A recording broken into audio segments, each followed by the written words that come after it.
To be human, it is not to solve life, but it is to bear it, to care, to choose, and to dwell in the mystery of being with eyes open. Martin Heidegger, Being and Time, and the Ontological Awakening. He was not just another philosopher, he was a seismic thinker, one who shaped the very way we ask the question, what does it mean to be? Born in 1889 in Germany, Heidegger turned away from the tradition that treated human beings as minds, machines, or moral subjects. Instead, in his 1927 masterpiece, Being and Time, he turned directly towards being itself. At the heart of Being and Time lies a simple yet forgotten question, not what things are, but what it means that they are. To awaken this question, Heidegger begins with the being that can ask it, the human being, not as a body, not as a soul, but as something far more fundamental. He calls it Dasein, literally being there. Dasein is not a concept, it's you and me. It is the being who exists in the world, who cares, who chooses, and who is always aware, consciously or not, of its own being. For Heidegger, we are never just minds looking out at the world. We are always already in it. We don't observe, we engage. We use tools, speak languages, follow customs. We live in a world that is meaningful before it is measurable. He calls this being in the world the basic condition of human existence. But our lives aren't abstract. We are born into situations we didn't choose. We are thrown into time, culture, history, and family. This is what Heidegger calls thrownness. And yet, we are not static. We are also projective. We reach towards possibilities, towards futures we haven't yet realized. And in all of this, we are beings of care.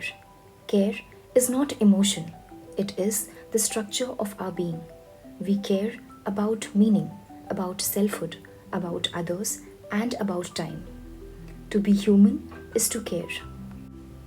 But most of us, we live inauthentically. We follow what they do. We speak in glitches.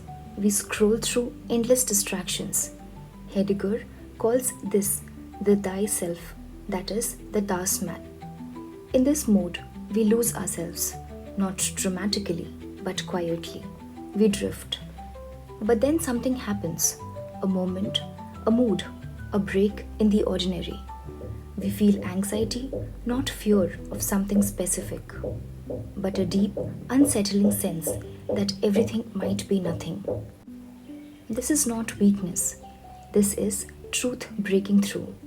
Heidegger tells us anxiety reveals the groundlessness of life, and in that moment, we see with clarity we are finite, we are alone, and we are free.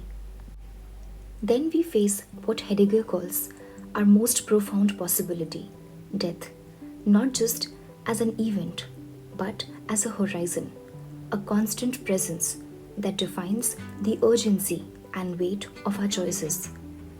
To live authentically is to live in full awareness of this finitude. This is what Heidegger calls being towards death. And this brings us to time. Heidegger tells us we are not just in time, we are time. Our past, our thrownness, our future, our projections, and our present, our engagement. This is temporality, and it is the very structure of our being. In his boldest claim, Heidegger writes, the meaning of being is time. And so, what is the message of being and time? It is not comfort, it is not resolution, it is something far more powerful. It is a call to awaken from the day world, a call to face our freedom, our finitude, our care, a call to live not as spectators but as beings who must choose, who must respond, and who must become. So, if you find yourself in crisis, if you feel disoriented, anxious, uncertain, know this: you are not lost, you are not broken, you are beginning to see. This is not the end, this is the beginning of an ontological awakening. To live is not simply to exist, it is to dwell, to question, to care, and to choose, and above all, to ask, what does it mean to be? Thus, Being in Time explores what it means to be through the lens of Dacian, the human being who exists in the world with awareness of its own existence, finitude, and temporality. Heidegger argues that authentic living arises when we confront our mortality, step out of social conformity, and take ownership of our being in the world. Dacian is not merely an organism, not a rational soul, not a Cartesian subject. Dacian is the being for whom being is an issue. We are not just alive, we are aware of our aliveness, and that awareness opens us to anxiety, freedom, and responsibility. Only humans get lost, only humans seek meaning, but this very confusion is what makes our being philosophically and poetically rich. Just as he says, only the being that is concerned in its being about its being can be confused about its being.